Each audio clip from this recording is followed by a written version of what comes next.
A very good evening. Uh, in today's discussion session, we will be discussing on the accelerated pre-consolidation techniques. That are the sand drains, the prefabricated vertical drains, and then the vacuum-assisted pre-consolidation. All right. And after that, we will be studying about the stone columns and water. We will be learning water encased stone columns and how encasement of stone columns is actually beneficial, right? And after that, and we will be solving some problems from some of these topics. Okay. So in the previous class, we had solved problems where we used geosynthetic reinforcement to increase the bearing capacity of foundations. Okay, so we specifically solved a problem where we use reinforcement to increase the bearing capacity of strip footing, right? And we also saw that how changing some parameters changes the design, and actually we have to do some trial and error to get the perfect solution.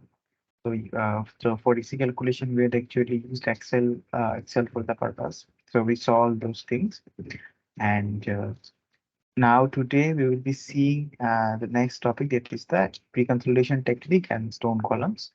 And after that, in the next class, we will be seeing some other uses of geosynthetics. That is other minor uses. Those are filtration and all those things where the geosynthetic is actually used as a filter. Okay, and also where the geosynthetic is used as a drainage system. Right. So we'll be solving some short problems regarding that. Those problems are actually quite easy. So we'll be solving those problems in the next class, in the next discussion. So only some of the only how much today is the ninth. So ninth, 10th, will be ninth. After ninth, so only three more discussion sessions will be there, and we will have 13th discussion session. That will be just half an hour, sorry, 1 hour long, where we will revise, just skim through, and we will just skim through all the topics from the first week to the 12th week. Okay, that we will help, say, 1 or 2 days, probably 1 or 2 days, just within a 1 week time. Okay, within 1 week of the 12th week lecture. Okay. All right. So mainly, primarily, we will be having three more discussion sessions after this nine. So 12 discussion, live discussion session, and also we'll be having one 13th summary session where uh, re- we'll be like just summarizing whatever we have learned in this course in this 12th weeks. Okay, that summary session won't be 2 hours long. It will be just 1 hour long. So those 1 hour we'll be trying to actually summarize everything. Okay,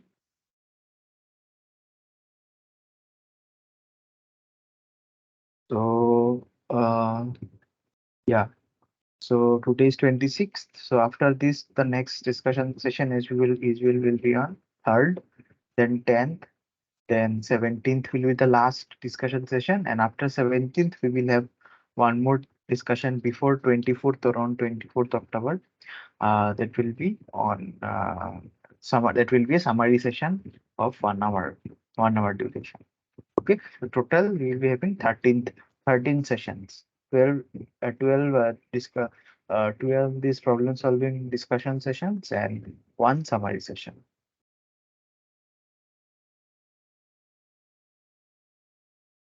So let us start.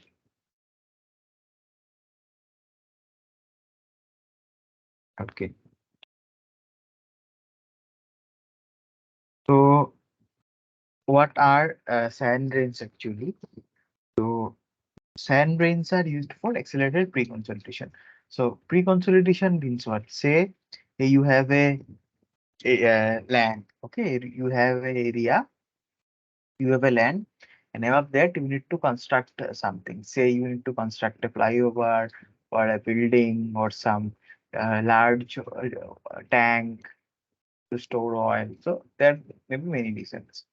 Okay, but so what happens is that the soil over which you need to construct it, when you calculate, do your calculations, you found out that the consolidation is actually going to take a lot of time.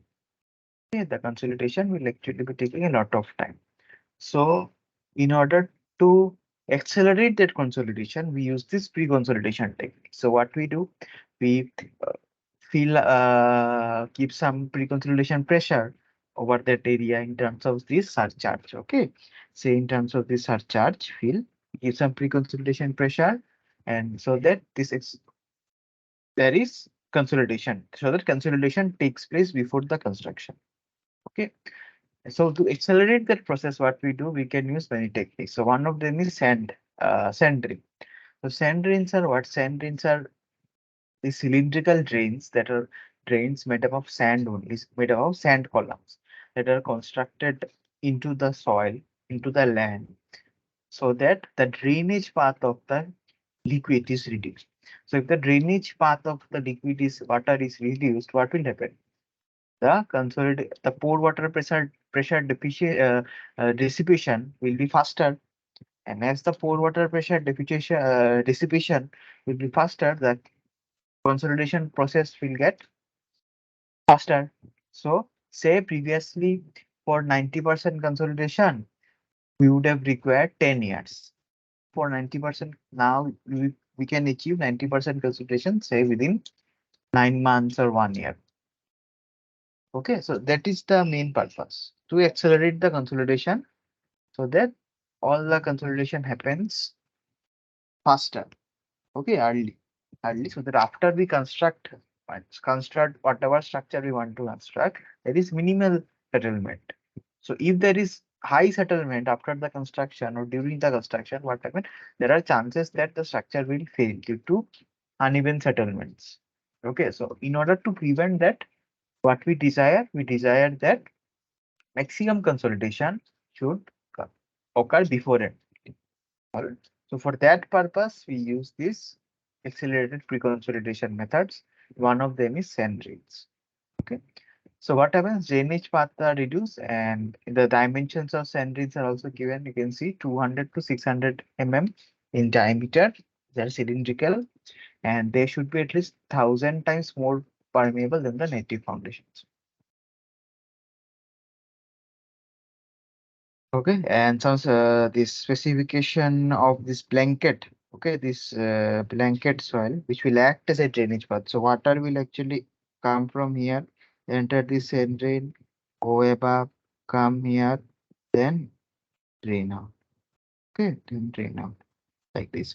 So whatever this blanket soil actually should be more permeable than the sand drain to drain away the water coming from the ground, and the thickness should be about 300 to.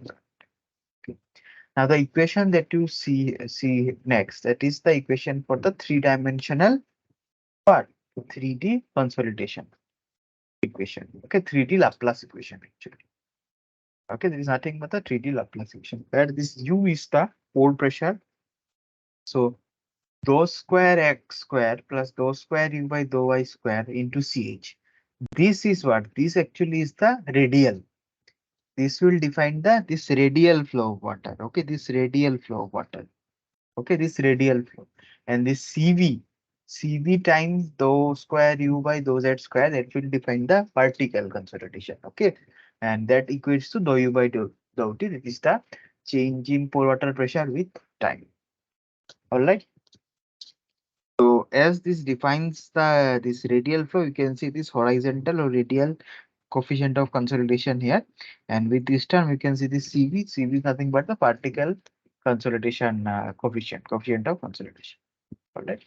So from here actually, so here you can actually get this UR, capital UR. Capital UR and capital U and small u, do not confuse. Small u is the pore water pressure. Capital U represents the degree of consolidation. Okay. So capital UR actually you can get. So capital UR is what? Is the degree of consolidation due to radial drainage.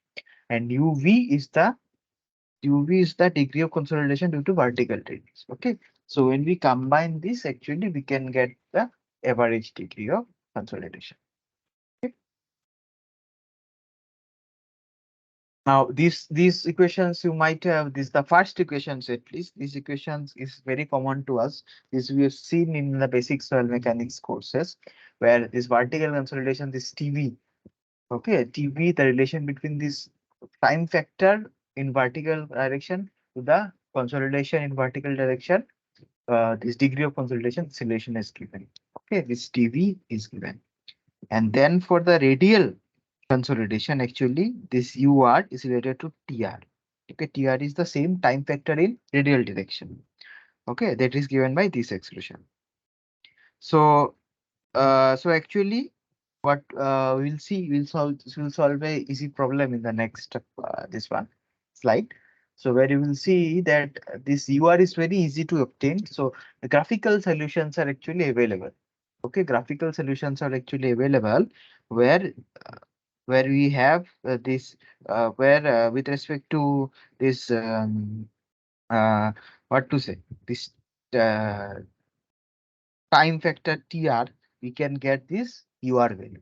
Okay, we can get this UR value. And how to get this time factor UR TR you can get by this relation CRT by D square. Okay, and what is this time factor CV? CVT by Z square is correct. So vertical distance let us write is Z. Vertical drainage is in Z square. So Z square. Okay, or you can write just you can if you change D vertical. Okay. So here one more expression you can see n. What is n? N is the ratio of the radius of the unit cell area to the radius of the center. So this term unit cell, this term is actually very important. This term we will again see when we study about the stone columns. Okay, this unit cell term is actually very important. So what is the unit cell? This is actually say you have sand grains like this in the soil. Okay, so this unit cell is nothing but the influence area of each of these. Okay, the unit cell is nothing but the influence area of each of these. This can be actually represented in terms of circular ones. Circular ones. Okay, this is the influence of this sand ring. Okay, influence area of each of the sand rings. That is the unit cell. So RW is the radius of the sand ring. Okay, RW is the radius of the sand ring, and RD is actually the radius of this unit cell. All right. D is the diameter of the unit cell. This is D, and RD is obviously half of that. All right. Now let us see this easy problem. Okay, this is just a basic problem. So embankment is proposed to be constructed over a layer of clay 10-meter thick, underlain by an impermeable stratum. Okay, the embankment is 3-meter high, and the fill soil has a unit weight of 20 kilonewton per meter cube. The clay has the following properties. The horizontal coefficient of consolidation and vertical coefficient of consolidation, these are known. And the vertical, this coefficient of volume compressibility, that is also given to us. Sand rains of 400 diameter are proposed to be installed in a square pattern at a spacing of 3 meters center to center. Okay. Determine the magnitude of the settlement that can be expected due to consolidation of the clay layer after 6 months of effective embankment load. So we'll see that say if only vertical this drainage is there, how much consolidation will actually take place, and if we are introducing sand drains, then how much consolidation will occur in the how much percentage consolidation will actually occur in the same time. All right. So first, let us what can we do? First, let us determine the what the ultimate settlement. Okay, first let us determine the ultimate settlement.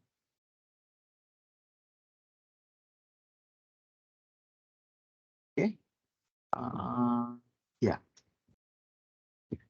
So just draw this. So there is a how much thick? 10-meter thick clay layer. Okay, and here it is impervious. Okay, it is impervious here, and at the top we have an embankment which is 3 meter. The unit weight is given. Correct. This unit weight is given 20 meter. So what is the effective stress that this embankment is going to generate? What is the effective stress? 20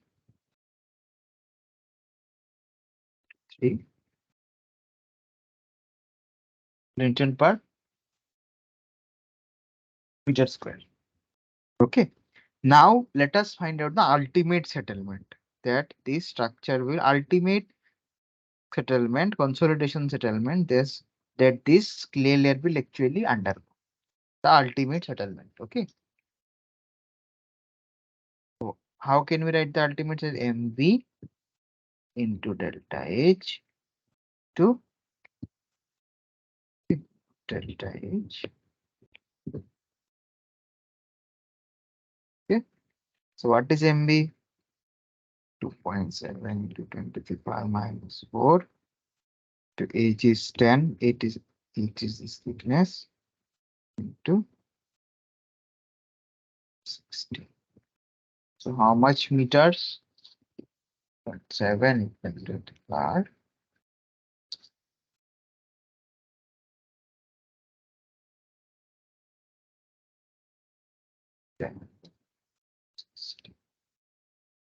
It's 0.162 meter.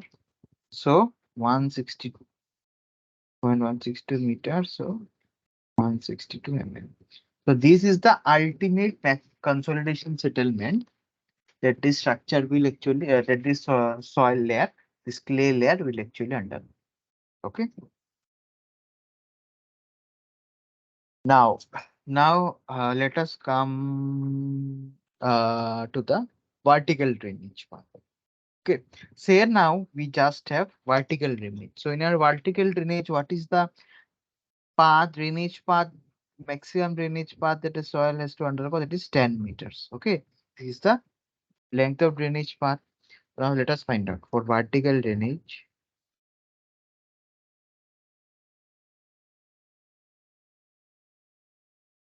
T is equal to T by square. So single drainage. So what is CV? CV, what is CV? It's given 4.5 meters square per year. Okay. 4.5. What is the time we need to determine for how much? 6 months. 6 months. 6 months means what? 0.5 years. So we are putting in years as this one is also per year. Okay. Weight by each square is 10 square. So please find this out.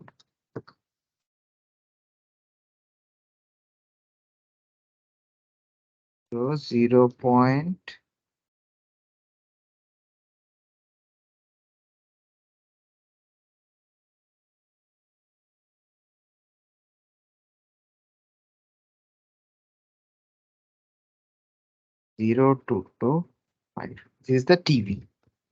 Now for less than for degree of consolidation less than 60 equal to 60%. What is TV? Pi by 4 u square. So what is UV? Is vertical. Root over 4 by pi into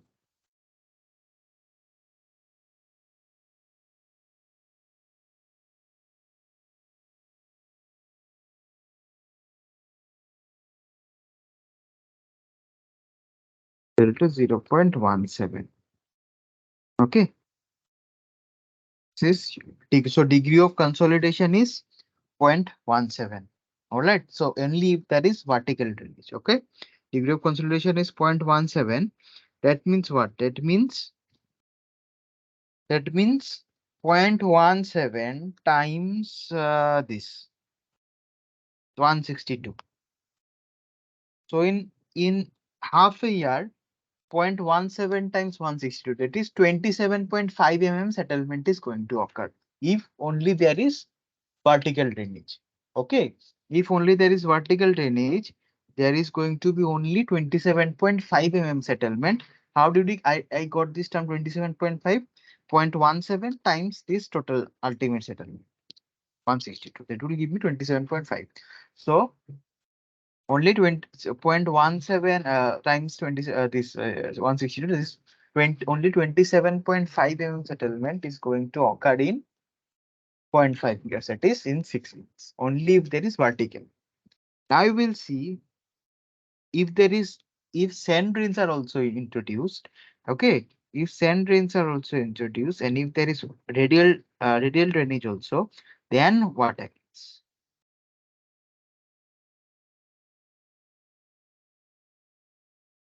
So what is the dia of sand drain? Dia of sand drain is given as 400 mm. It's given. Okay, sand drains of 400 mm diameter. So radius of sand drain is 0.2 meter, right? Right. And one more term we want to know is that, see, RW we found out RE. RE is the radius of unit cell area. So say we are having square pattern of arrangement. Okay. So in square pattern arrangement, so for square pattern, R is actually 0.564 into spacing. Okay, and what is the spacing? It is given 3. So 1.692 meter. Okay, this is the radius of the unit cell. Okay, this is the radius of the unit cell. Therefore, N is equal to R by RT. What is R? 1.692 by 0.2. Okay, so N we got, small n we got. Now we want to find TR. TR. Okay, so what is TR? How to get TR? HT by 4R square. Okay, 4R square. So remember this expression. So 8, this is given 2.5, 4 into, this will come out as 0.9. Okay.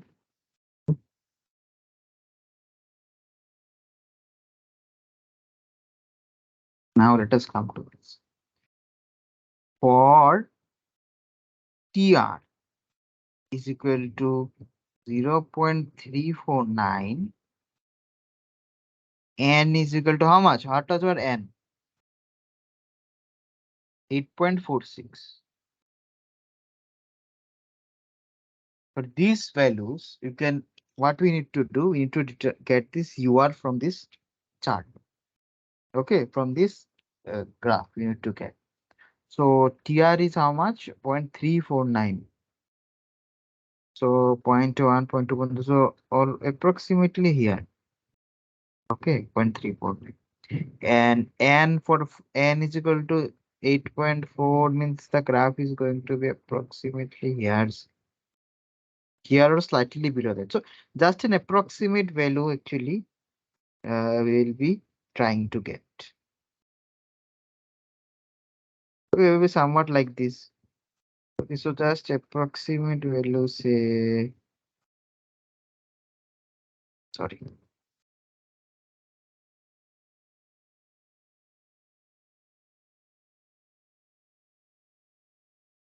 Okay, just an approximate value. So it might be here also. Just need to interpolate the value. So approximate we will get. Okay, from graph we can just get the approximate value. Okay, we'll just erase it so that later it's clear. Okay, so from here, so approximately, so some tables are also available. Okay, tabular solution is also available for this in some books, so you can refer to that also. So approximately UR is okay. Now how to get the average settlement? We'll get it.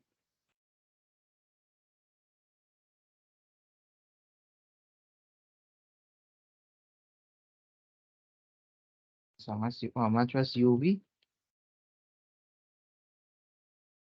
7. So that's usable to how much? 7.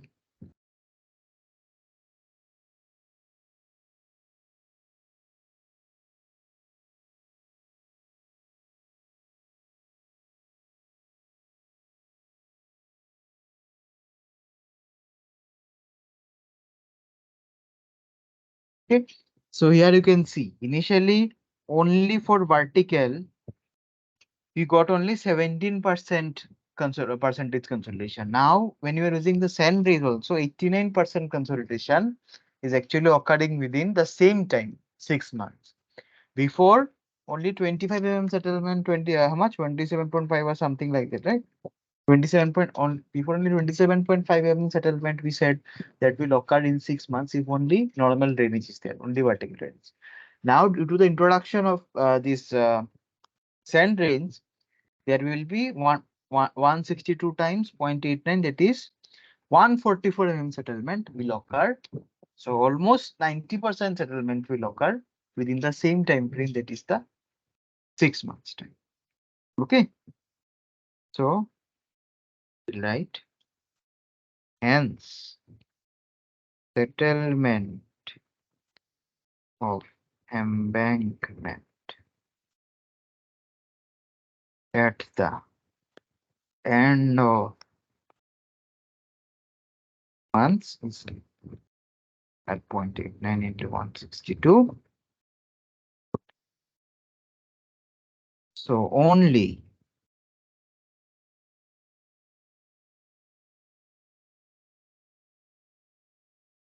is how much?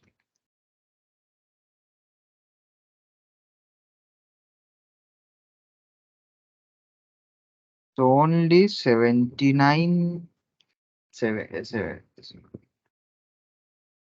only 17.5 settlement is going to occur after.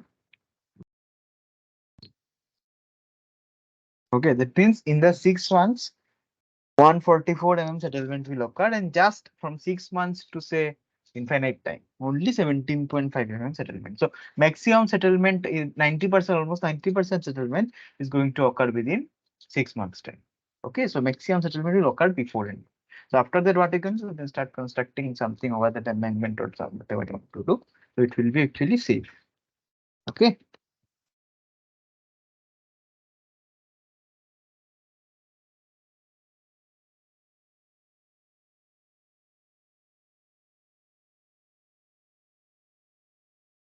Okay. Now let us come to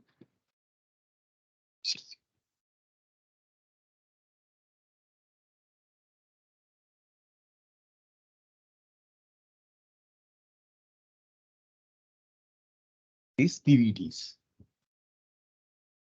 Okay, let's come to PVDs. So PVDs are what? Prefabricated vertical drains. So just a what? PVDs are just the more advanced version of these sand drains. Okay, so here with the help of geotextile and coagulated plastic, we are actually manufacturing a device which is easier to install. Okay, which is more easier to install and more lasting than this sand drain. Okay, sand drains, and easier, both easier and faster to install.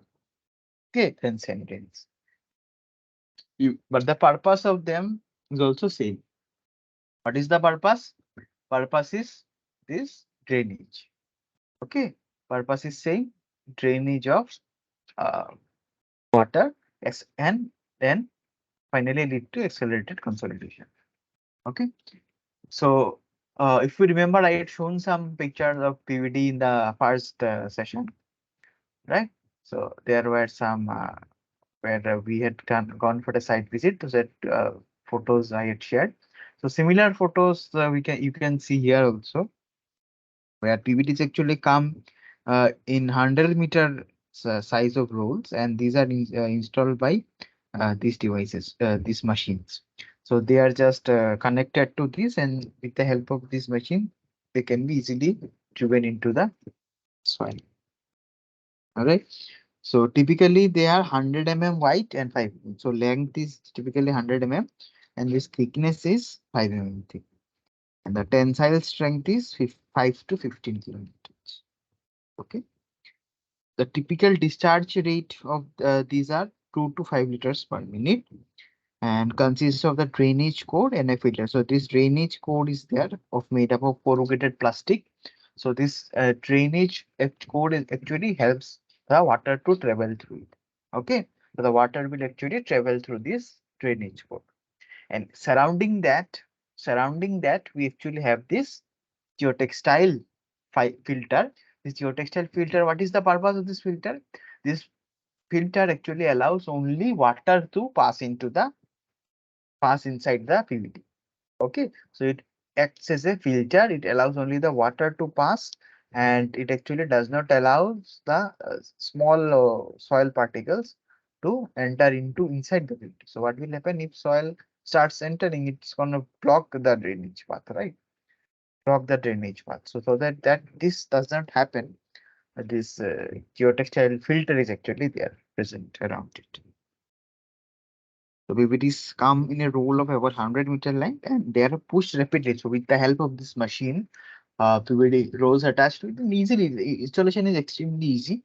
So you just mark the positions and place the machine over there, and you can easily push the PVDs inside the soil. Okay, the installation is very fast and easy also. Now there are some inherent problems in centrics. Okay, and these problems are actually overcome with the help of PVDs. These problems are actually overcome with the help of these PVDs. So sand in the drains actually get clogged easily. So what will happen? So sand drains are there, and around the sand drains you have this fine particles soil. Let's say clay soil. Generally. So what happens is fine particles of the clay that actually tend to clog this sand. Okay, clog the pores of the sandy column that you. So in order, so because of that, what happens? Because of that, the water, this drainage, the water drainage, the output of the water. Okay, this water output of these drains are actually reduced because less water can. There are less available pores. It clogs the pores. These fine particles will clog the pores, and hence what happens? It's very difficult for the water to travel. All right. So that is a very big problem.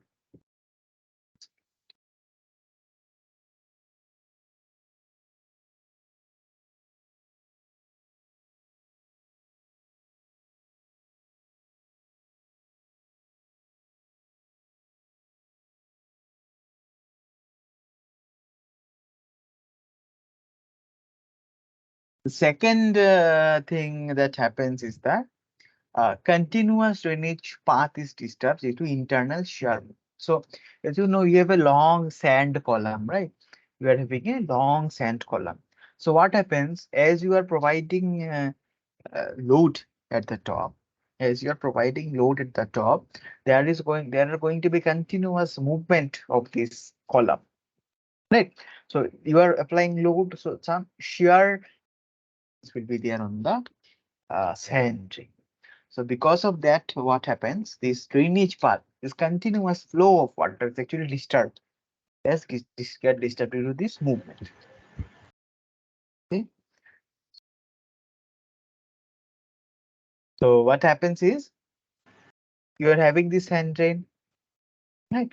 So over that sand drains are long columns, the long columns, and over that you are applying some pressure, right? You're applying some pressure in order to increase the effective stress. So there is some loading above that. So due to that loading, this there is movement, there is disturbance, there is disturbance in this column. So there are shear movements. Okay, there are shear movements in the sand columns. Sand columns. What happens due to these columns? This continuous flow of water, continuous flow of water is restricted. Okay, it gets totally disturbed. All right. And also it takes a long time to install the sand. So what you have to do, you need to drill a hole, then say you need to put some casing, or then stabilize with put some casing, then you need to put sand and layer, you have to compact it layer by layer, you have to do like it. So it's very lengthy process. Fourth is the smear effect. Smear effects will actually, so what is smear effect? Smear effect is while we are installing the sand drain. Okay, while we install, we drive this channel into the soil. Okay, what happens during the installation process? The clay soil that surrounds that part, surrounds that portion. The clay soil that surrounds that portion, what happens? It gets disturbed. And disturbed is what? It gets remolded in a way. Okay, the surrounding clay soil actually gets remolded.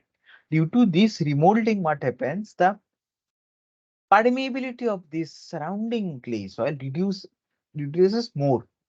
Okay, it's get reduced. Uh, from okay, the permeability of the surrounding soil is get reduced more due to remolding of the soil. Okay, due to the remolding of the surrounding soil, the permeability actually reduces. All right, that is actually known as smear effect. So due to this, what happens? The output of the efficiency of the sand drains get reduced because of reduced drainage. Because soil is difficult, it's difficult for the soil to travel to less permeable soil, right?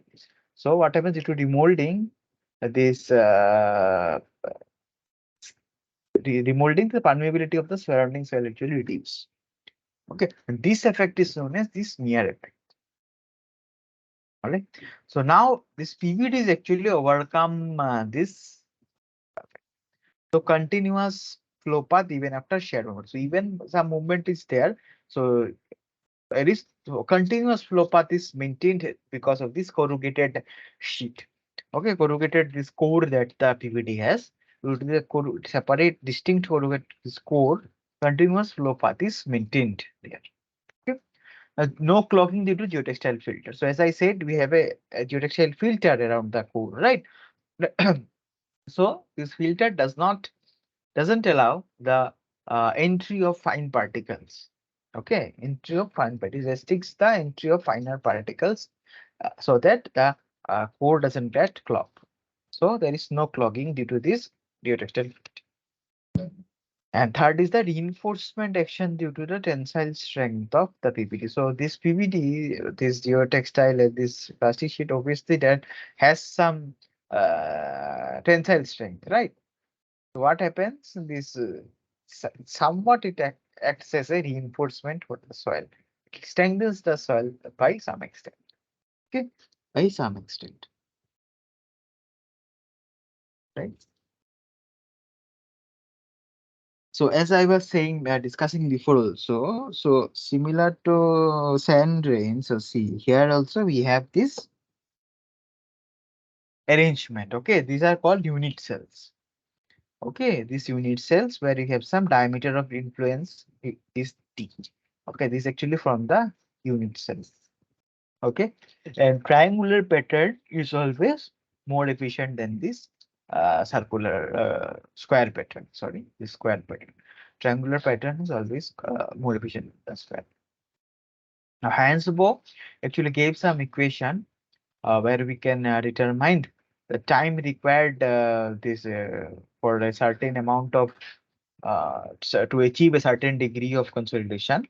Okay, by this equation, where you can see this time is related to the d D is nothing but the influence area. CH is the coefficient of consolidation in horizontal direction.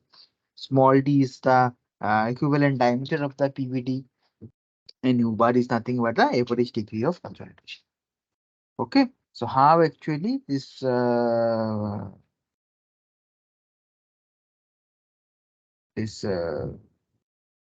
PVDs, how can we get the time required to attain a certain degree of consolidation that was actually given by Hensbrough.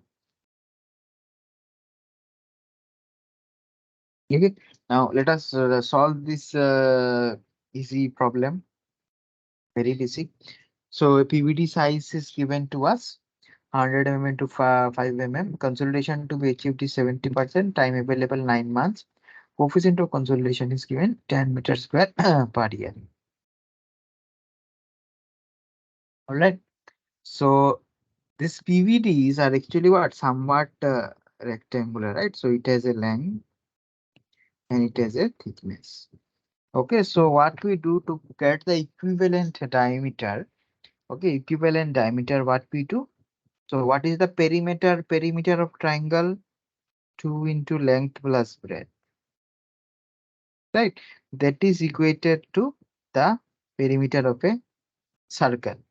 So from this, actually, we can get the equivalent diameter of the equivalent. So this is a rectangular, right? So that we are transferring into representing as a equivalent diameter.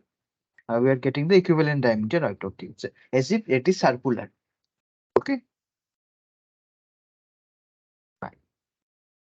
So this will come out as 66.8 and nothing but 68 meters. Now we need to achieve 70% consolidation in 9 months time, right?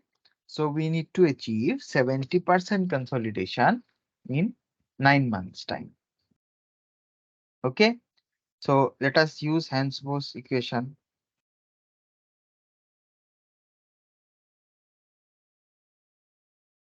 Okay. So we need to, so ultimately what? So ultimately our purpose is to design. Okay. So to determine the spacing. Determine the spacing and arrangement of this PVD. Okay. So in order to achieve 70%, in order to achieve 70% consolidation in 9 months time, what is the arrangement and the spacing of the PVDs that we should have, that we need to find out, right? So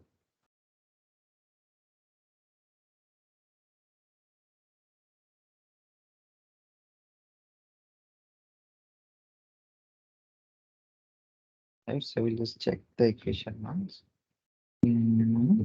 See, right.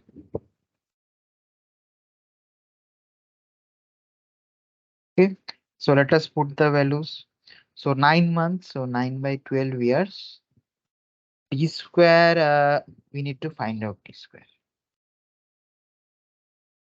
8 CH is given 10 meters square per year. D by 0.0668. Okay,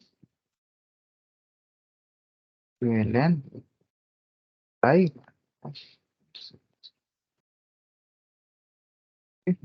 So let us put all the D terms in one side.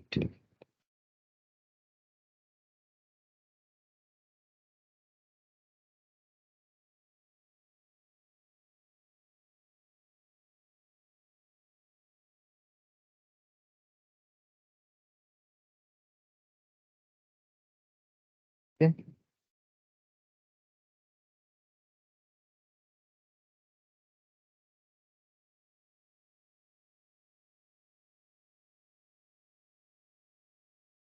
What is this?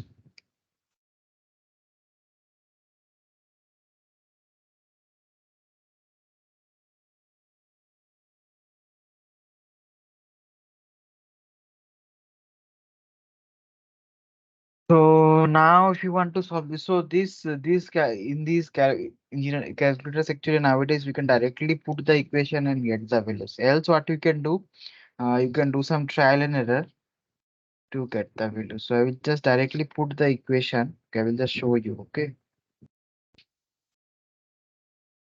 show you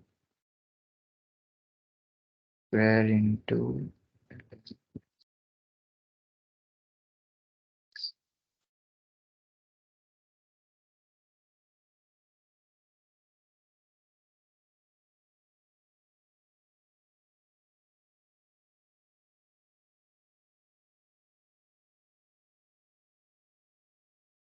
Okay, so see, I don't know if it's visible.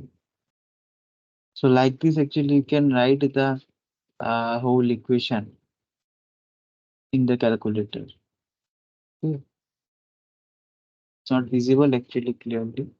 So like this, actually, you can write the whole equation and then try to solve for it.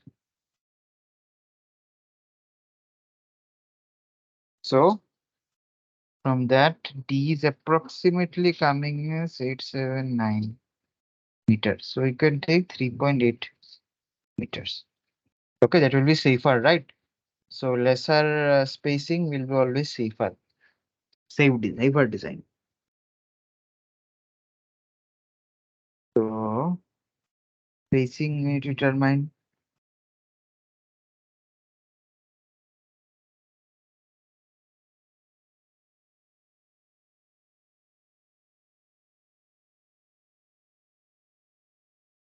Spacing.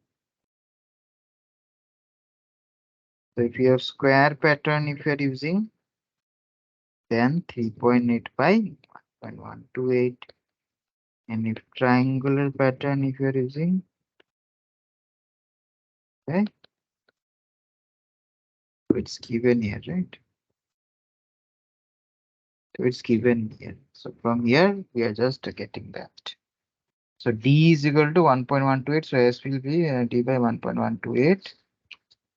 So 3.8 divided by 1.128. 3.4 meter. Actually, it's 3.4. Yeah, approximately 3.4. 3.8 divided by 5. 3.6 meters. Okay, so you can provide this spacing of. So if you are putting in square pattern, you can provide 3.4 meter spacing, and if you are putting in this triangular pattern, you can provide 3.6 meters spacing. Okay.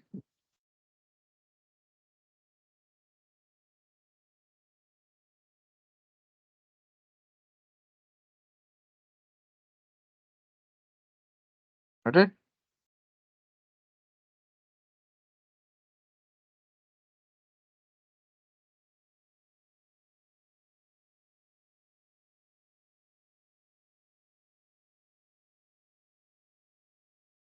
Okay.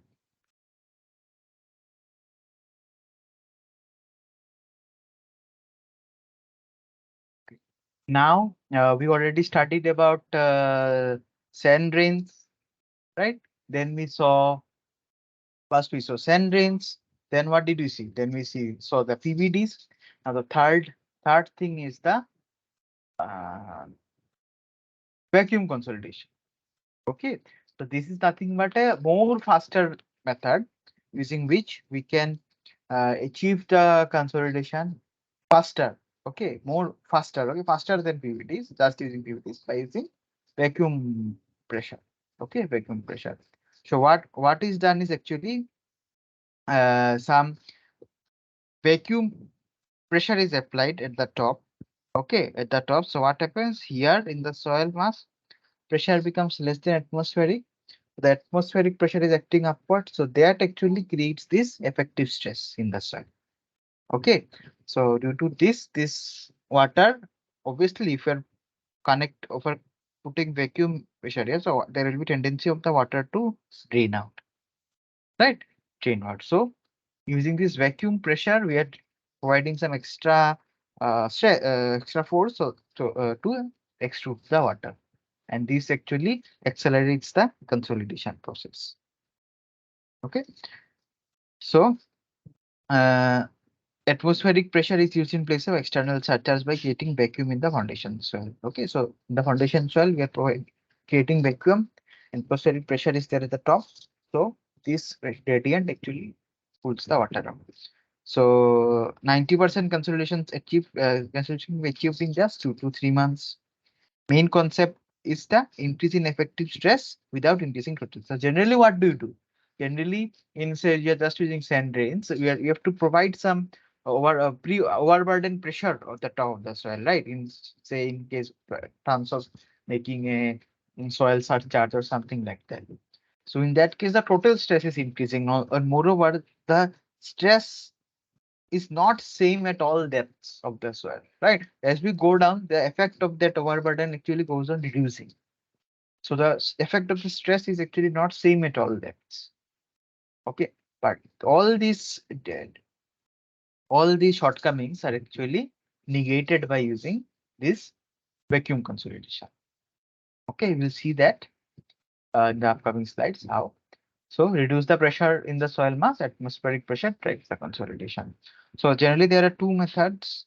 Okay, one is with membrane cover and one other is without membrane cover. So this is without membrane cover. Say if a soil mass, and at the top of the soil mass is say you have a thin clay layer. Clay layer is there. In that case, you can use this without membrane cover. And other method is you are putting a membrane. Okay, membrane cover, impermeable membrane cover at the top, and then you are connecting all the sand drains to this drainage pipe, and then this drainage pipe is finally connected to the vacuum pump. Okay, this is other method, one more method. Now, as I said, let us see how this increase in effective stress actually happens. Okay. So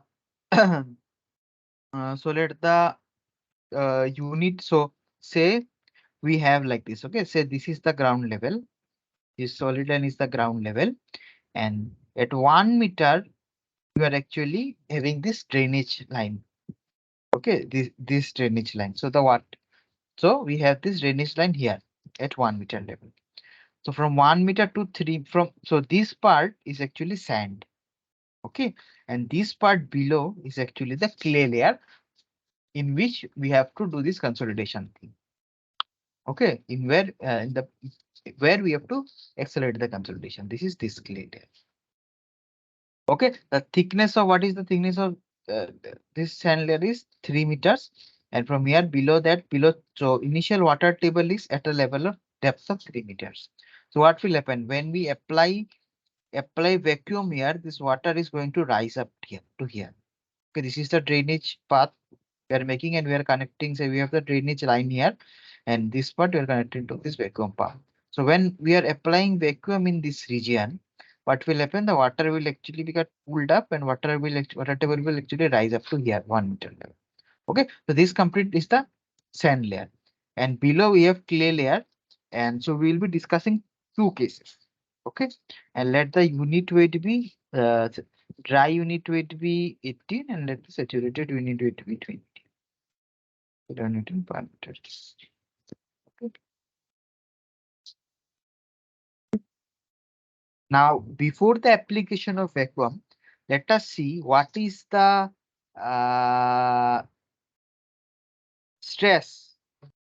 Okay, what is the stress in this sand layer? Okay, okay. First, in the first case, this is 0, this is 1, this is just the sand layer we're considering. Okay, and I consider a depth Z. Okay, this Z varies only from 0 to 3 meter now in the first case. Okay, okay, this is case 1 only sand. Okay. Now, before application of vacuum, what is the total stress at any point Z? What is the total stress at any point Z? P atmospheric plus gamma dry into Z. So what is P atmospheric? P atmospheric we can write 100 plus 18 into Z APA. What is the pore water pressure? Pore pressure. Pore pressure is nothing but atmospheric pressure.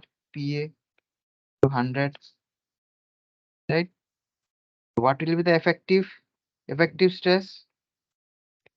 Total minus pore pressure.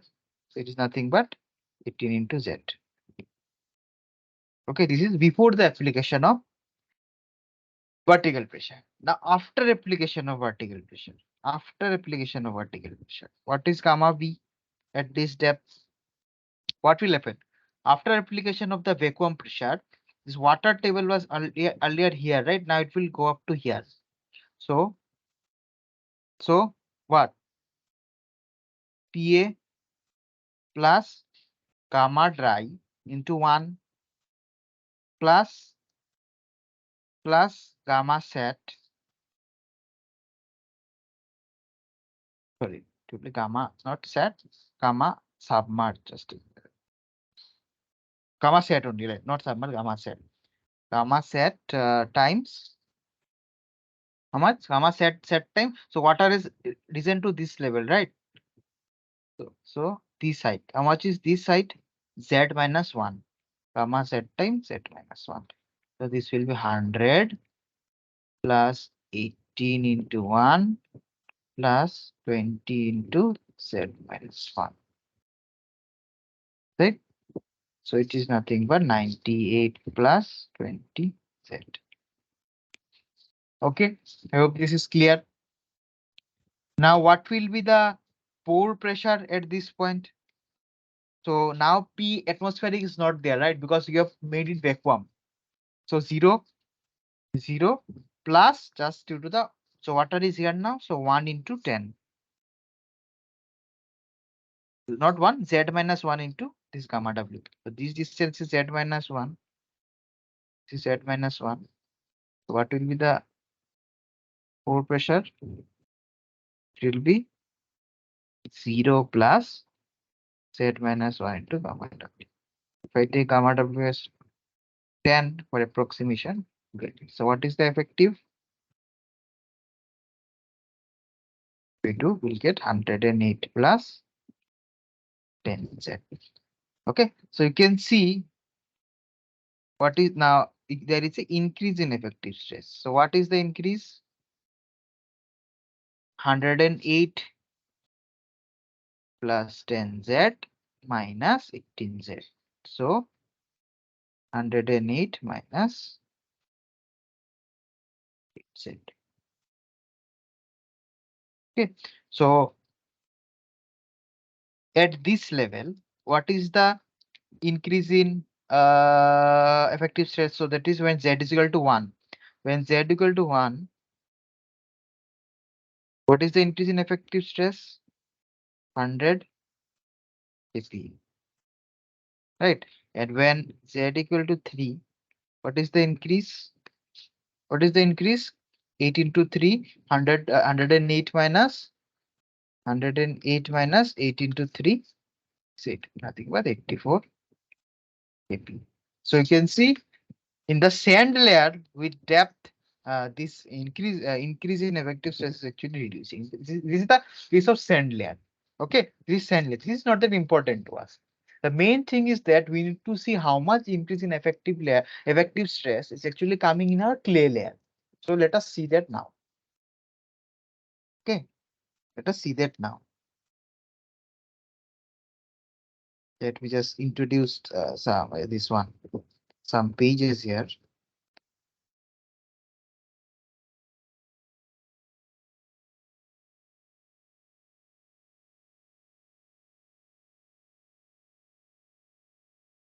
Okay. So now this was the ground level, this is the drainage level, this was the initial this water level, and below this we have the clay layer, right? Clay layer. This is completely clay. Now measure this Z from this distance. From here, this point. So this is Z. Now case 2. Only in clay layer. Okay, so before vacuum, what is the total stress at any point here? PA plus 3 times 18. 18 was what? A dry unit weight plus Z times 20. Because water table is here, right? Initial water table was here, then it will get risen to here. So initial case, this one. 10 into 20. So how much will it be? Okay, let it be like this only. Now, what is the pore pressure? Pore pressure is this point PA plus Z into gamma W. So PA plus 10Z, right? So what is the effective?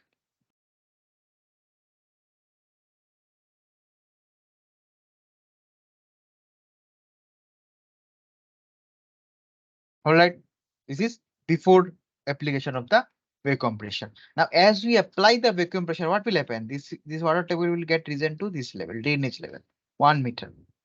After vacuum, see, after vacuum, what will happen? Total stress at this point. Total stress at this point. Okay, PA plus this is dry, so 18 to 1 plus 2 into 20 plus Z into 20, right? This is 2, so this is 2, 2 meter, 2 meter into 20 plus Z into 20. So this is what we got. So PA plus 58 plus 20Z. All right. What is the pore pressure? PA is not present, so PA is 0. There is no atmosphere here because we are vacuum pressure providing 0 plus water table risen to here 2 plus Z into 10, right? 20 plus 2Z.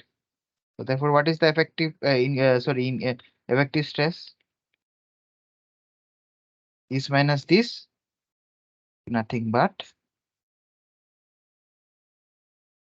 138 plus 10.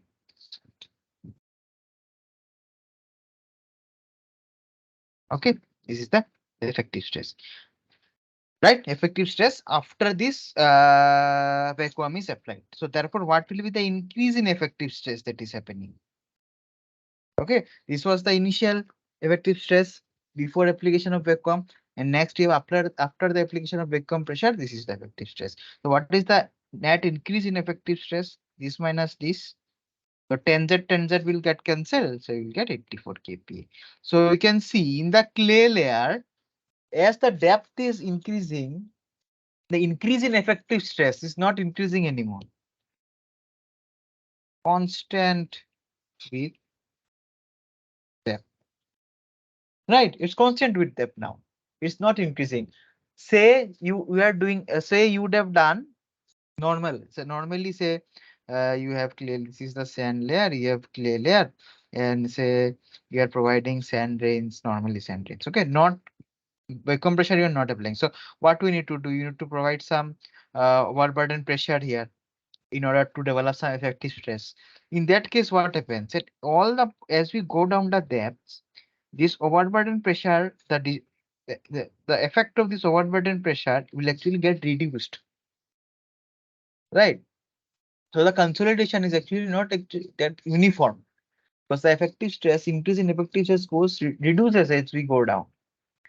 That is actually that shortcoming is actually overcome by use of vacuum pressure. What happens at all depths? The increase in effective stress is actually independent. So you saw here, the increase in effective stress becomes independent of depth. So at all depths in the clay layer, at all the depths, we have uniform increase in effective stress. Okay, as a result of which the consolidation is also uniform and faster also. All right, so that is the main benefit of this vacuum pressure technique. All right, so this is the main concept and the main use of this vacuum pressure technique.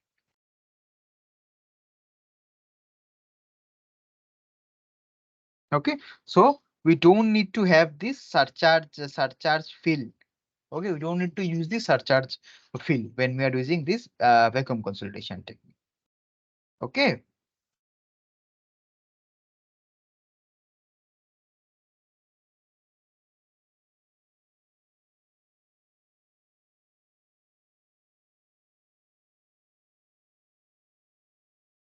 All right. So now let us come to the just let us come to the next thing. It's problems in soft clay. So what are soft clay? So if you have a very soft clay soil, okay, so you have a very soft clay soil, you want to construct something over it. So there are high chances that there will be failure. Why failure? Because the soft clay layer has very low bearing capacity, right? So there are chances of deep seated failure and excessive settlements. Okay, so what are the possible solutions? So if this soft clay layer, okay, this soft soil layer, if this soft soil layer is less thickness, okay, if the amount is less, so what we can do? We can just remove the soil. Okay, we can remove the soil and replace it with good quality soil and then compact it. That is one solution. But say if the depth of this soil is high, so that time it won't be possible to replace the soil.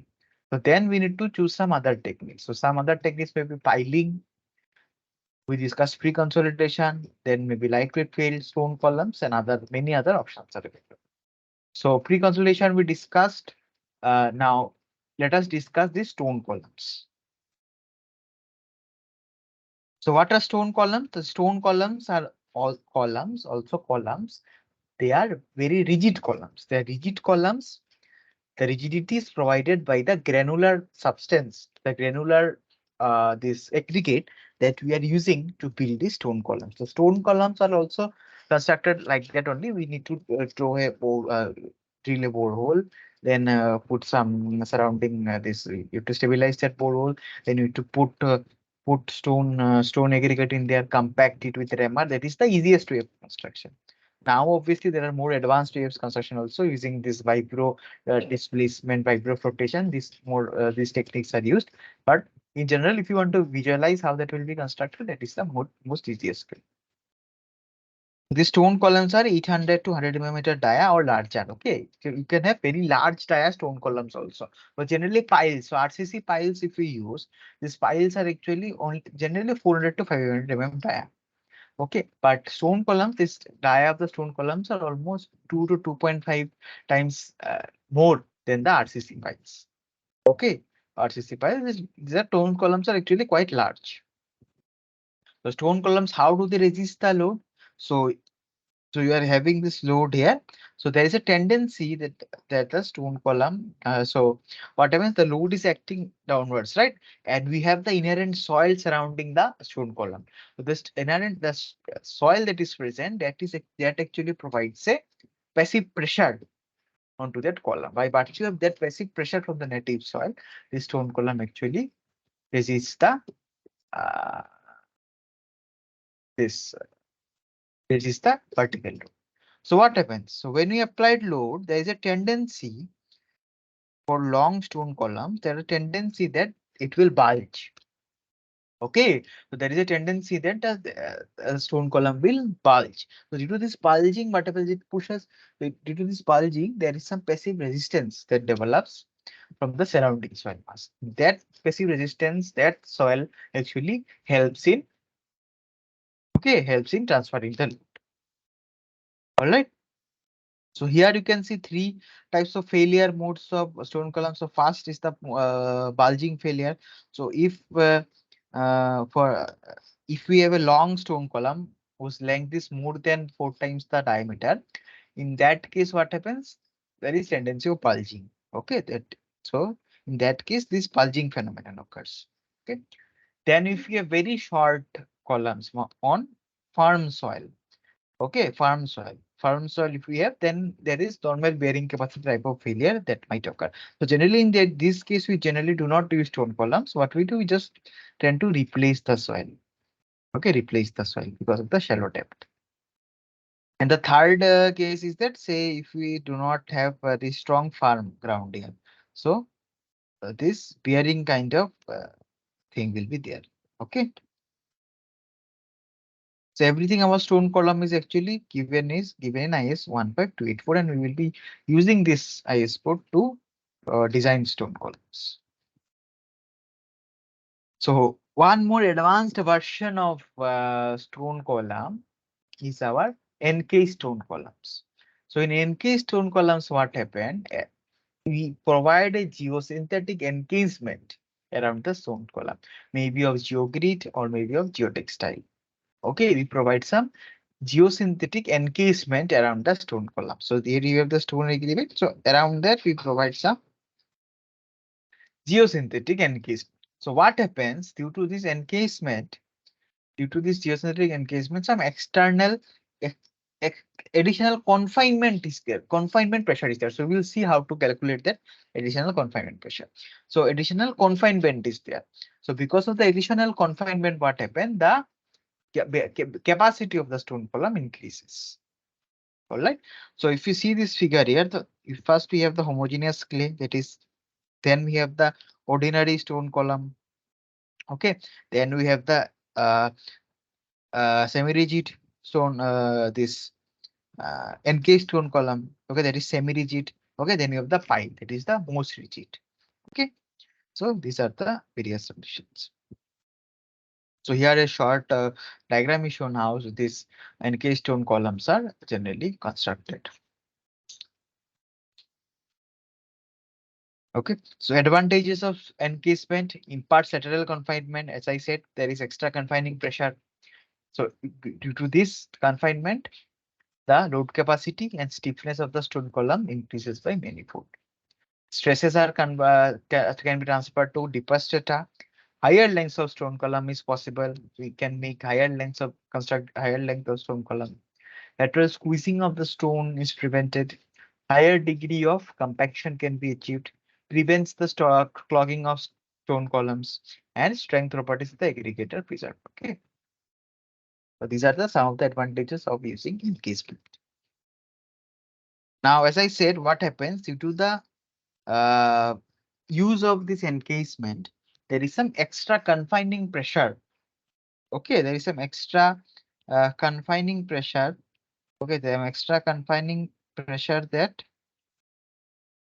develops. That is created by Henkel and Gilbert. Okay, this extra confining pressure was actually derived using this Henkel and Gilbert equation. So they actually derived this equation for confining pressure for a membrane. Okay, so that concept was again used for stone columns also. Okay, so confining pressure in the membrane due to this encasement is given by delta sigma 3 is equal to 2 m by epsilon c by d into 1 minus epsilon a. So where this epsilon c is actually the radial strain that develops in the encasement, and that radial strain can be related to the axial strain by this relation. Okay, so additional axial capacity is given by delta sigma 1 is equal to delta sigma 3 into the into kp. Kp is nothing but the coefficient of passive earth pressure. Okay, and you can see this term m here. M is the second modulus of the confining membrane, or the confinement geosynthetic that you are using. That is the second modulus of that. Okay.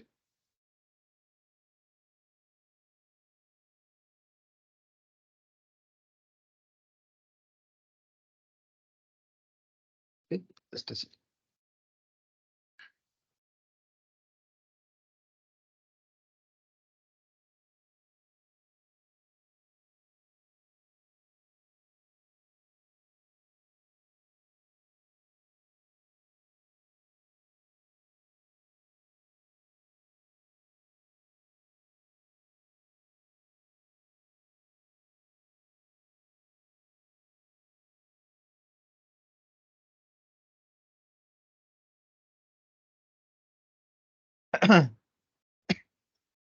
So this is actually the limiting stress on the ordinary. You will see the code that will clear. And here we discuss due to the encasement, what is the additional confining pressure we can get with this. So encasement is more effective with lesser diameter stone. So these are some results that were obtained experimentally by doing large number of experiments by many researchers. So they actually drew these conclusions. So encasement is more effective in lesser diameter stone columns because of mobilization of larger confining stress. Okay. Significant improvement can be achieved by encasing the top portion to depths of 2 to 3 times the diameter. The load capacity of encased stone columns is not as sensitive to shear strength of the surrounding soil as compared to OSCs. The magnitude of load transfer into the encased stone columns with MMS can be increased using stiffer encasement. Okay, so if you use stiffer encasement around the stone column, you can increase the magnitude of load transfer. You can increase the load carrying capacity.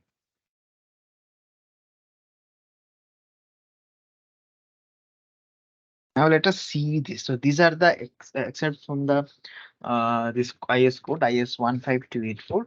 So let us just see this a little bit, okay, in detail slowly, because this is very important. So first, here you can see something is mentioned about. So all these things actually will be needing. Okay, that's why let us just go through all these things, whatever it's mentioned in the code here. First is the equivalent diameter. Okay, so what is the equivalent diameter? Equivalent diameter of what? The equivalent diameter of the tributary area of soil uh, uh, surrounding is stone columns from regular hexagonal. It may be closely approximated by equivalent circular area having the same total area. Okay, as represented here. Okay, so there are two arrangements possible as we know: triangular arrangement and other is the square arrangement, right? So the diameter of these equivalent circles in both this arrangement is given here. So for triangular arrangement, we have the equivalent diameter is equal to 1.05 times S, right? This 1.05 times S. And for square pattern, we have 1.13 times S, where S is the spacing of the stone columns, right? So this is about the equivalent diameter. Next important thing is the replacement ratio. So what is the replacement ratio? So what we are doing, we are some amount of the soil, some amount of the soil in the complete unit cell is covered by the stone column, right? So this is the unit cell. So here in the unit cell, there is soil and there is this stone column, right? So there is a term known as replacement ratio. The replacement ratio is nothing but the area of stone column divided by the total area of this unit cell. Okay, so you can see AS is the replacement ratio is equal to AS by A, where AS is the area of the stone column and A is the total area within the unit cell. The total area of the unit cell is nothing but AS plus AG, where AS is again the area of the stone column and AG is the area of ground surrounding the stone column. That means this ground, this portion. Okay. Okay.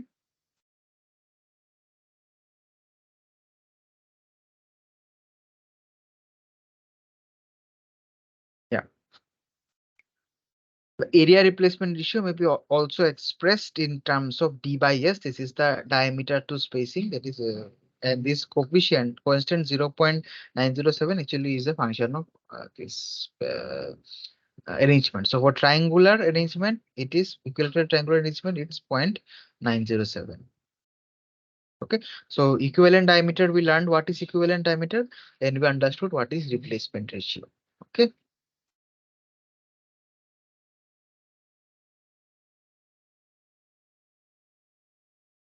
Now let us come to this load capacity calculation.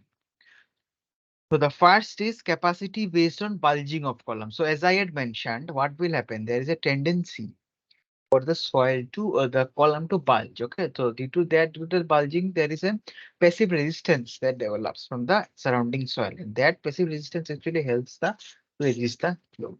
So capacity based on this bulging of column. Okay, so this stone will be actually pushing this into the soil. So that into that this passive resistance actually develops. So you can see here this vertical limiting axial stress in column here, this one. Limiting axial stress in the column when it approaches shear failure due to bulging is given by sigma V. Sigma V is nothing but sigma RL times Kp of the column. Kp of the column means the passive coefficient of the column. Okay, passive earth pressure coefficient of the column. And sigma RL is the limiting radial stress. And what is the sigma RL? The sigma RL is given by this sigma RO plus 4Cu. Okay. And in this, what is the sigma RO? Sigma RO is the initial effective radial stress. It is nothing but K naught times sigma V naught. What is K naught? K naught is 1 minus 1 minus sine phi. Okay. 1 minus sine phi. That is the your what to say? Earth pressure at rest coefficient of the soil. Okay, of the soil 1 minus sine phi, and sigma V naught is nothing but gamma times twice d. So twice d is d is the diameter of the stone column. Okay, 2 times the diameter of the stone column times gamma. Okay, so everything is actually detailed in the code. So finally we can get the sigma V like this. Okay, so after we get the sigma V, after we get sigma V, what we can do, we can determine the safe load on column Q1. So Q1 is equal to sigma V into the area of the column. It is equal to pi by 4 into d square. D is nothing but the diameter of the stone column. Okay, remember D is the diameter of the stone column. Now, if our soil is say C5 soil, they say our soil has some friction angle. So this was for just for cohesive soil. Say the soil is just completely cohesive soil. There is no phi value. Okay. Now say we have a soil where we have this phi value also. Okay. Along with the cohesion value, we have the C value. So initially that was only for the soil with C value. Now say we have in soils having both C and phi, both cohesion and your friction angle. In that case, the passive resistance is given by Bell's formula. The sigma RL, which was initially previously given by this, which was previously given by this, okay, is now given by this, where when we have also phi is available. Okay, and other things is it everything is same. Okay, all the other things are detailed there. The other things are same. Sigma RL will change if we have phi also in the soil.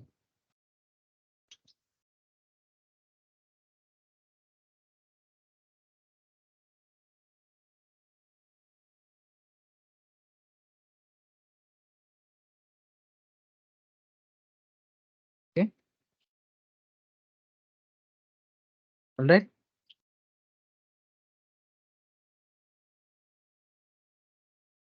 Okay, this was capacity based on the bulging of column. Okay, whatever capacity is there because of the bulging of column.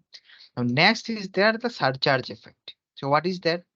The surcharge initially the surcharge load is supported entirely by the rigid column. As the column dilates, some load is shared by the intervening soil depend upon the relative rigidity of the column and the soil. The consistency of the soil under this load results in an increase in its strength, which provides additional lateral resistance against bulging. So it is clear, straightforward. So what happens? Column is there. Okay, column is there, and surrounding the column, this soil is there, right? We have the stone column, and surrounding the column, we have soil. And above this, we are providing some surcharge load or the whatever load is acting.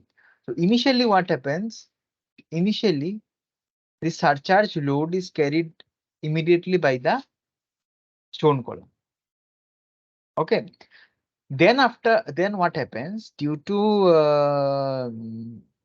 the the dilation of the column. So whatever load is acting, so there is some dilation of the column. Okay, there is some dilation of the column. Okay, there is some dilation of the column. Due to the dilation of the column, some part of this load transfers to the surrounding soil around this surrounding soil around the column. So this transfer actually depends upon the relative rigidity of the column and the soil. So how relative to the soil, how more rigid is the column, or how less relative to the column, how less rigid the soil is. Okay. So some load gets transferred to the surrounding soil. So initially, immediately the column is taking. Then what happens? Like there is this what to say? Dilation of the column. Due to that, some load is transferred to the surrounding soil. So due to this transference of load, whatever the consolidation of the surrounding soil happens. So as the consolidation of the surrounding soil happens, uh, uh, the strength of the soil actually increases by some. Okay, and this strength, increasing strength of the soil provides additional lateral resistance against this bulging. Okay, okay, that we are about to calculate here. What is this additional resistance about this effect, surcharge effect? Okay, so the increase in capacity may be calculated by this Q safe by 3, 1 plus twice cannot. Q safe by 3 is nothing but this safe bearing pressure of the soil. Okay, and is given by this. Given here, safe by 3. And then finally, we can get the increase in load Q2 is equal to Kp column, which is the passive earth pressure of the column times the this R naught times AS. AS is the area of the stone column, area of the stone column, pi by 4 d square, area of the stone column divided by 2. 2 here is nothing but 2 is a factor of safety here. Okay, so with this, we can calculate Q2. So we got Q1 from this pairing, this one. Bulging column effect, Q1 you got. Then we got Q2 from surcharge effect. Then next is the Q3. Q3 is nothing but the bearing support that is provided by the intervening soil. Okay, this is the stone column surrounding soil. The bearing, the inherent bearing capacity of the soil, whatever that is providing. Okay, the inherent bearing capacity of the soil, whatever that support it is providing. So as it is written here, the component consists of the intrinsic capacity of the virgin soil to support a vertical load, which will be computed as follows. So it's nothing but Q save into Ag. And what is Ag? Ag is nothing but the area of the surrounding soil. So what will be the area of the surrounding soil? That is nothing but unit cell area minus the unit cell area minus the area of this stone column. Right. So what will be the area of this region?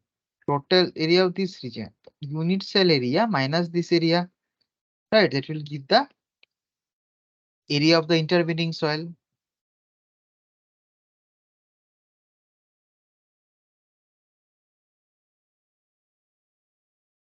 Right.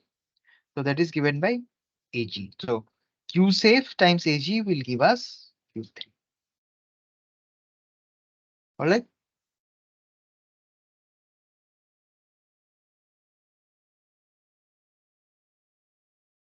Now, as you know, the spacing and everything, we will determine. So triangular pattern, the area of each column is given by 0.866 s square, and for square it's given by 1 s square. So for triangular, you can see the area of each. This is the area of each unit cell. 0.866 s square. That is the area of the unit cell.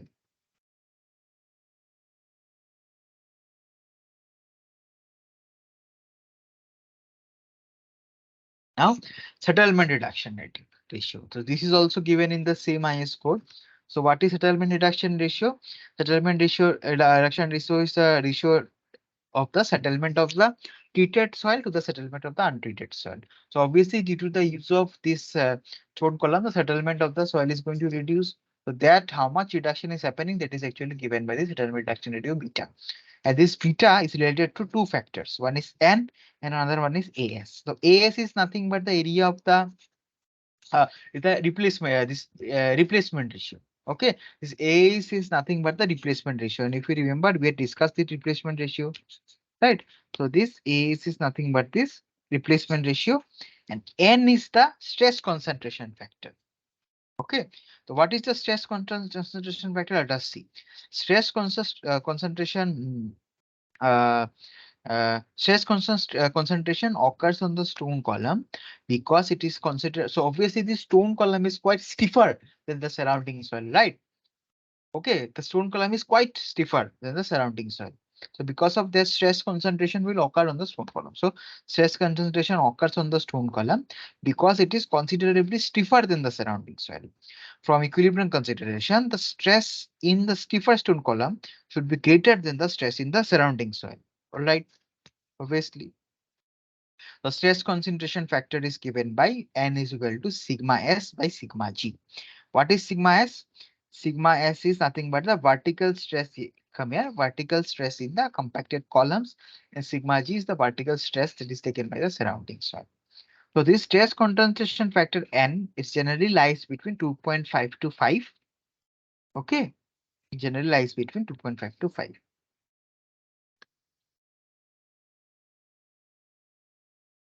So stress concentration factor may be predicted using the elastic theory as a function of the modular ratio of the stone column of the clay, assuming equal vertical. So modular ratio, if you what was the modular ratio means nothing but the ratio of this uh ratio of the elastic modulus, I think.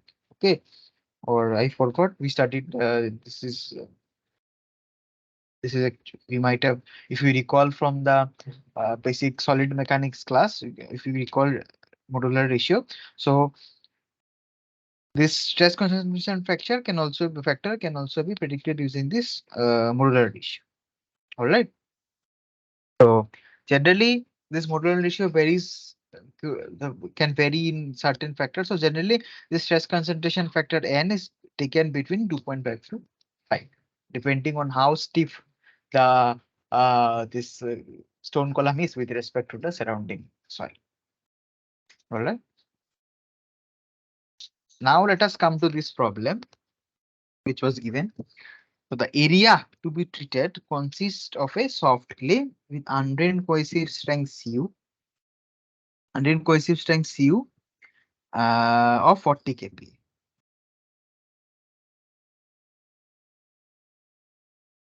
Okay, 40 kPa, and the thickness of the clay layer is how much? 10 meter thickness. The thickness of the clay layer is 10 meter. The assumed diameter of stone columns is 800 mm. The applied pressure on the soil is 150 kPa. Friction angle of the stone aggregate may be assumed as 50 degree. K naught as zero point 0.5. The total treatment area is 90,000 meters square. Estimated number of stones. So let us see how to solve this. So to solve, we will just follow the steps given by the IS code. Already discussed the step. We'll just follow the steps. Okay. First, the ultimate bearing capacity of the soil. Okay. Nothing but C into C. 5.14. What is C? 40 kPa. So what is the safe bearing capacity?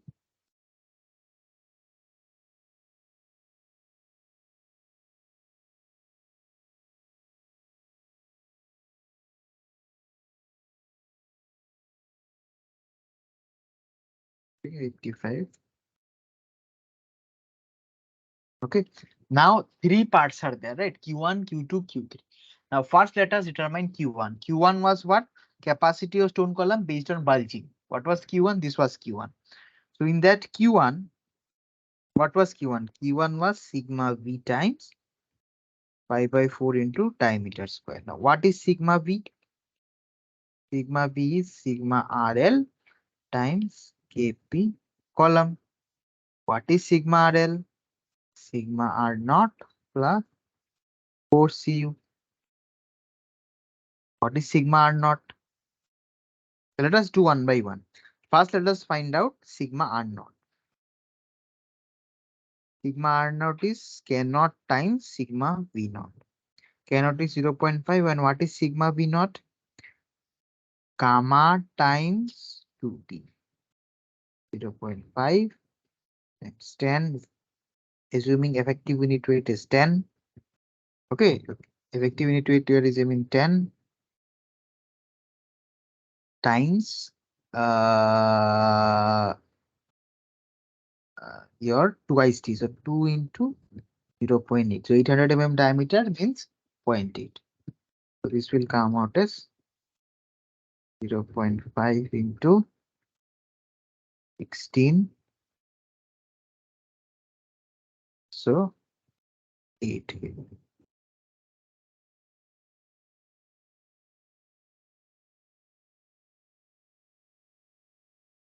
Okay.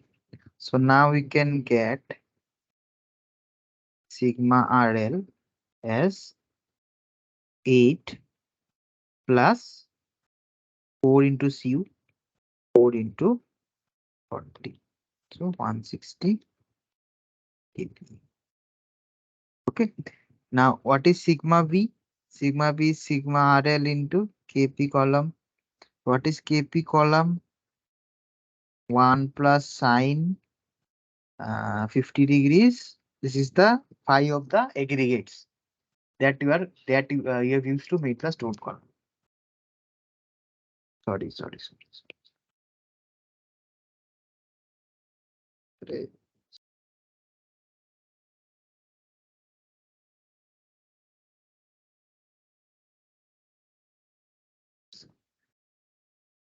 This will come out as so 160 times 0.5.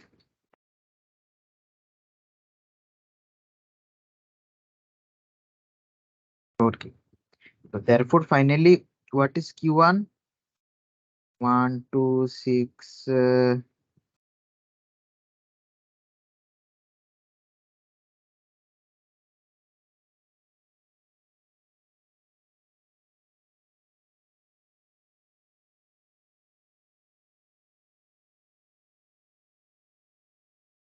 1268.4 times pi by 4 into 0.8 square divided by factor of safety 2.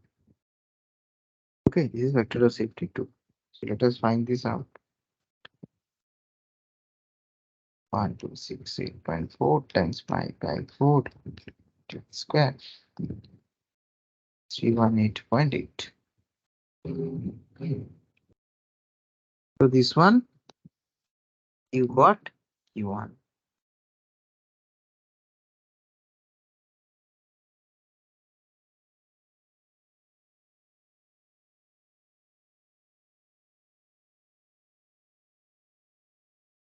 Now, next was what? Next was the surcharge effect. So due to the surcharge effect, what is the additional confining stress that is coming? Q save by 3, 1 plus twice K. What is Q save? 85 by 3, 1 plus 2 into 0.5. Come out as 56.7 kP. Therefore, Q2 kP column to a column to 7.55 times 56.7 times pi by 4 into 0.8 square by 2. This will come out as 107.6. This is Q2. Now next is Q3. We need to find Q3. For Q3, what was Q3? Q3 was Q safe into AG. And what is AG? AG is the area of intervening soil. So it was 0.866 s square minus 5d square by 4 in case of triangular pattern. And in case of square pattern is this. Right. So Q3 will be nothing but 85 times AG. Finally, what we do, we need to determine the spacing, right? So total Q we got Q1 plus Q2 plus Q3. Total Q we got. This we will equate to the total pressure that is coming, that total load that you have to reduce. The 150 kPa is the applied pressure on the soil. So that load actually we have to resist, right? So we'll equate this to that and find out the spacing. So for triangular pattern, okay, here there is a thing I would like to discuss. Just a second. Just write everything with the red only.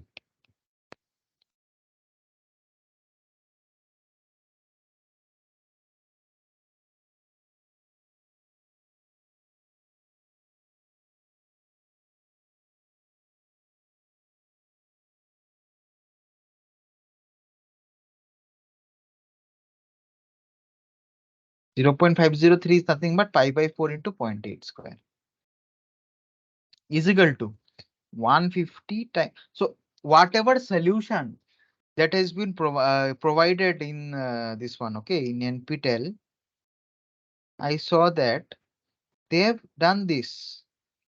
This they are multiplying by this AG. But what I think is that personally, what I think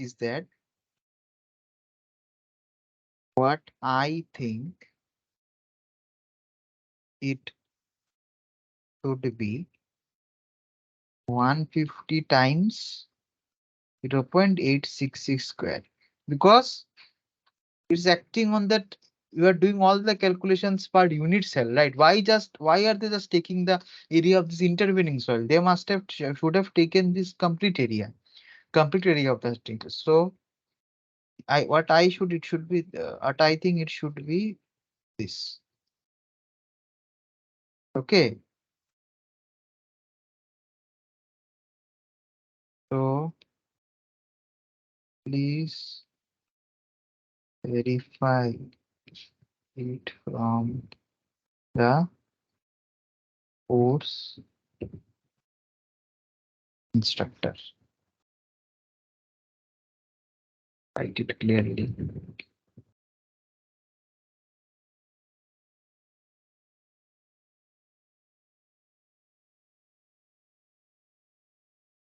Okay. So please verify this from the course instructor. Okay. So like this, just you can solve this and find out S from here. In case of triangular, so what they have got is for triangular, they have got S as 2.86 meter, and for square this is for triangular, for square they have got 2.65 meters. Okay, so now what we can do, we can determine the approximate number of columns.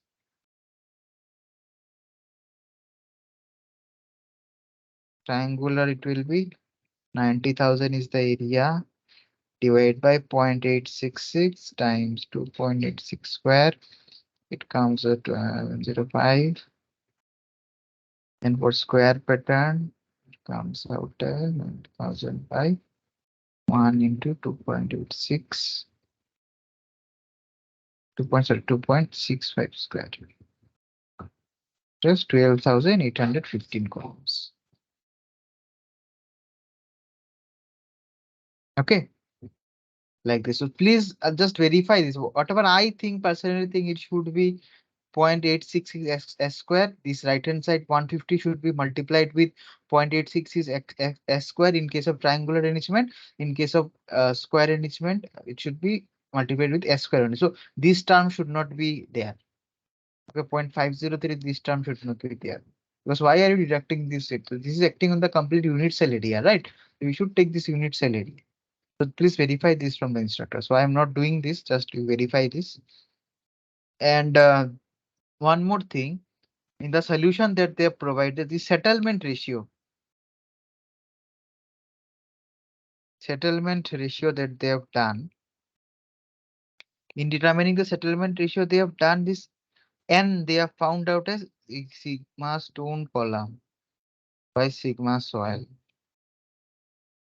Okay, and it is coming out as approximately 19.94. So I don't think this is correct.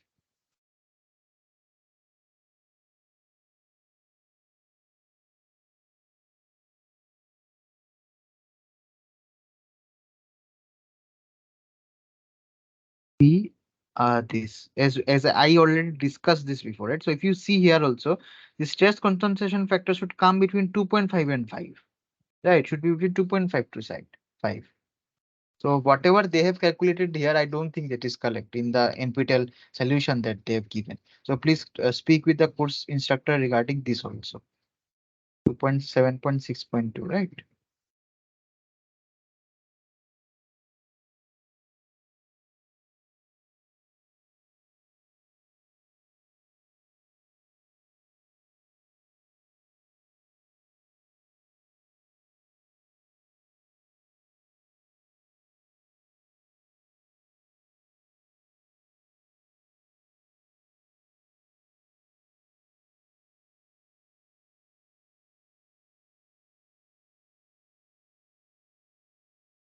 Okay, please verify this from the course instructor.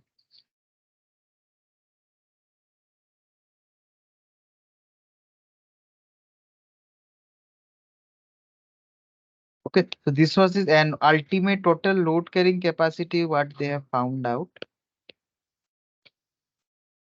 What they have found out in case of a triangular arrangement is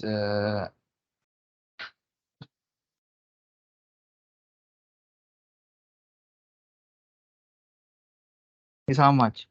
So total load carrying capacity, just put the value of S here, 3.318.8 plus 107.6 plus 85 times 0.866 into 0.86 square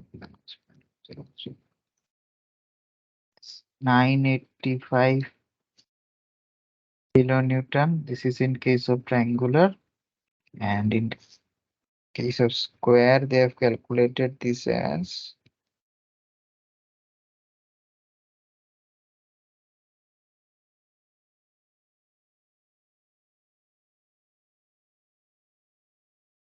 980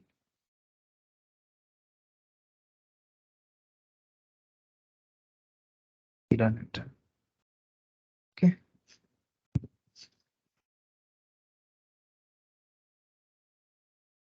Now, what will happen if we provide the encasement? So, due to the encasement, additional uh this additional confining stress will be acting on it. So, what was the additional confining stress?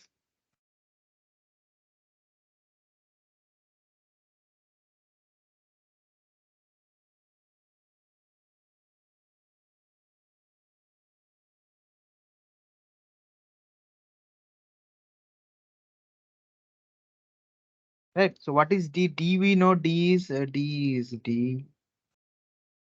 Okay. And let us assume axial strain as 5%, and say we are using a geosynthetic, second modulus of the geosynthetic is 500 kilonewton per meter. So let us find out what is the additional 2 into 500.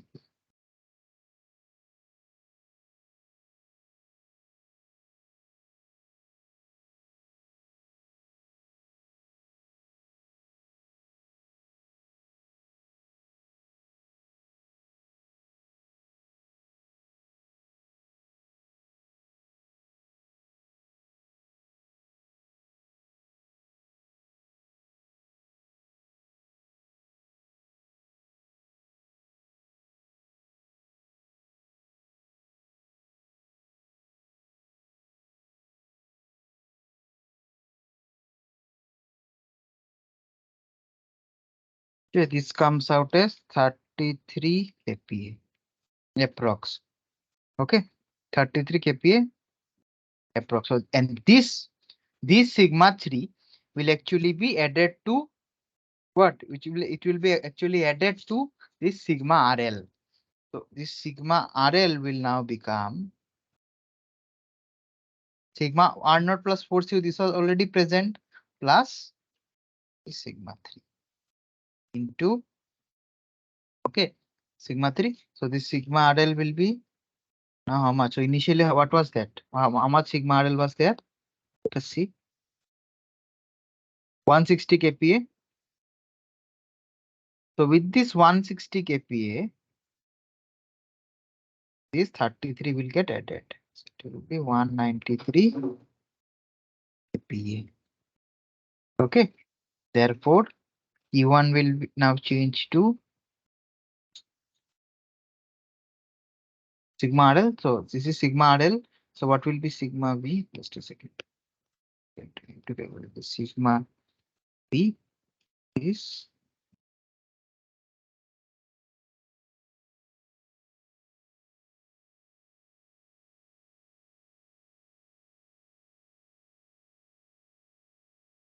160, not 160, right?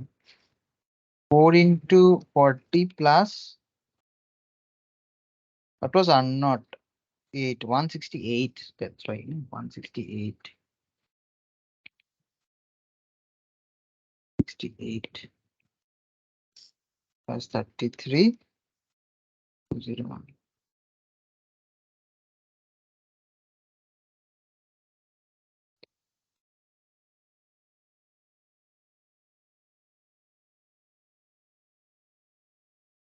So previously the sigma model was 168. 168. So I made the mistake here, right? So it should be 160.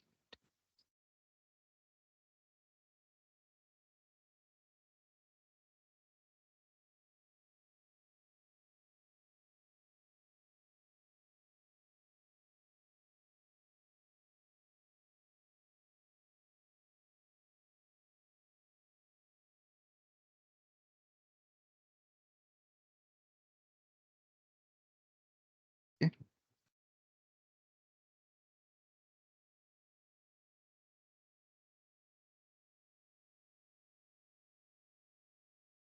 201 kPa.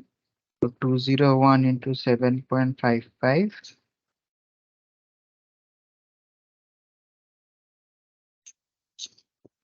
20, sorry. 1517.55.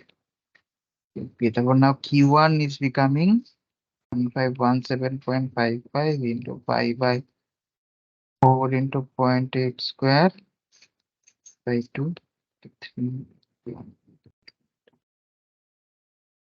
mu Q. So previously, how much was Q1? Previously, Q1 was 318.8 kilonewton, right? 318 kilonewton. Now it has increased to 381 kilonewton. So previously it was, so now if we use more stiffer, so more strength, this M, if you now decide to use a geosynthetic of higher second modulus, okay, more stiffer, okay, then you will see that you are getting higher this capacity, higher Q1, more higher Q1. Okay, you will be getting higher Q1. All right. Okay, so this was all about it. Just follow whatever is given in the code and solve the problems, and also please discuss the concerns that were, if possible, please discuss these concerns that were uh, raised by me. Okay, and one more thing is that say now you have a soil. Say now you have a soil. Uh, just a second. So it. Huh. Say now you have a soil of C, some C value 40 degree, and say it has some phi value also, say 20 degree vacant. Okay, then what will happen? Then this sigma RL, this phi RL will change again. So how that will change, that I already uh, gave you. Just write it down. Say you a soil of C is equal to 40 and phi is at 20. Okay, then the sigma RL will now be gamma Z twice.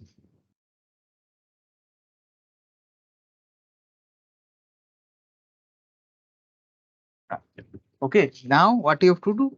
You have to use this formula for calculating RL. Okay, because you have some phi evaluated. So now what we need to do? You need to use this way. This okay. So please see please go through the code once. So every all the details are actually distinctively properly given in the IS code. So what I suggest is that just if you want to understand this design of this stone column, so what I suggest is that just go through the code once, everything will be crystal clear to you. Okay, so just to summarize, we first studied the sand drains. Okay, we saw how sand drains help in accelerating acceleration. We also solved one problem regarding that, and we saw that how with the help of sand drains, we are able to achieve higher amount of consolidation in the same amount of time, right? Then we studied how to design the arrangement and spacing for PVDs. You saw what is the use of what are the use of PVDs and how PVDs help us in accelerating consolidation. And then we also solve one problem where we designed the PVDs. And third, we saw what is the use of this vacuum consolidation and how this vacuum pressure is beneficial to us. So with the use of this vacuum consolidation, what happens? We are able to get better, faster consolidation, 90% consolidation in 2 to 3 months. And moreover, due to this vacuum consolidation, we are able to get a uniform isotropic increase in this effective stress. And due to that, we are going to get more uniform settlements. Okay, settlements in the soil. Okay, that was the benefit of this vacuum consolidation. So we also calculated, we did some rough calculations, and we saw that this in the clay layer, our at all depths, the increase in effective stress was actually about constant. Okay, so we are just putting vacuum, making use of the atmospheric pressure in order to induce effective stress so that this consolidation happens. Right. And then the fourth topic we discussed is that was of the stone columns. We saw what are stone columns, why they are used, how they are made, and what are the uh, different failure modes of stone columns. Then we saw what are encased stone columns and how encasement of stone columns actually help in increasing the load carrying capacity of the stone columns. That we also saw. In the end, also I said that how can we find out the how the load gets affected, load carrying capacity gets affected if your soil is actually C5. Okay.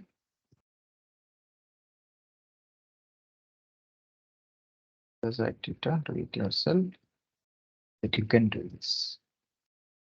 Okay, so with this, we'll end today's session. And in the next session, what we are going to do is that we are going to discuss this uh, other things that include your this designing for drainage and filtration and other purposes, other short, small purposes of geosynthetics.